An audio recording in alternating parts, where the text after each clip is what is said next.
ప్రియులారా, ఈరోజు నేను పాల ఇమ్మాన్యుయల్ గారు, కొండవీటి బాబురావు గారు, ఇంకా మన రక్షకుడు యూట్యూబ్ ఛానల్, ఈ 3 ఛానల్స్ వీక్షించాక చాలామంది ఏంటంటే ఒకటే అంశం, క్రీస్తు విరోధి బయలుపరచబోతున్నాడు, పరిస్థితులన్నీ ఆ దిశగానే వెళ్తున్నాయి, ఇశ్రాయేలు ఒంటరి అయిపోయింది.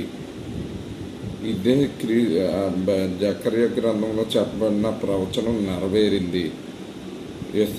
ప్రపంచ దేశాలన్నీ ఇశ్రాయేలీలకు శత్రువులుగా మారతారనే ప్రవచనం నెరవేరింది. ఇదే క్రీస్తు విరోధి రాకకు పునాది అని చెప్తూ ఉన్నారు. నాకు కూడా గత కొన్ని దినాలుగా ఆ ప్రేరేపణ నాకు కలుగుతూనే ఉంది. దాని గురించి ఇప్పటికే నేను 2 వీడియోస్ చేశాను. మిస్టరీ అబౌట్ యాంటీ క్రైస్ట్ అని, ప్రాఫెసీ అబౌట్ యాంటీ క్రైస్ట్ అని.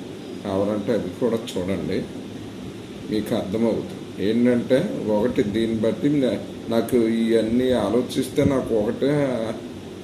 నాకు అర్థమైంది ఏంటంటే, అతి త్వరలో క్రీస్తు విరోధి, ధర్మ విరోధ పురుషుడు అనేవాడు బయటికి రాబోచున్నాడు అనేటువంటి విషయం చాలా తేటగా బయలుపరచబడుతుంది. కనుక ఇంకా మనం చేయాల్సిందల్లా ఒకే ఒక పని ఏంటంటే, యేసయ్య ప్రభువా, నీవే మాకు శరణు, నీవే మాకు గతి, నీవే మమ్మలను ఈ శ్రమల కాలం నుండి రక్షించ సామర్థ్యం కలవాడవు దేవా.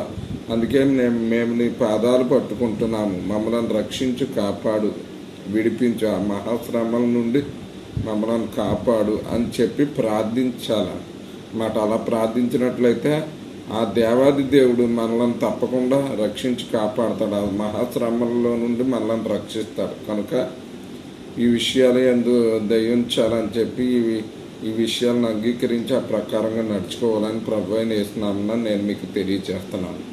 దేవుడు తన పరిశుద్ధ వాక్యమును దీవించును గాక. ఆమేన్.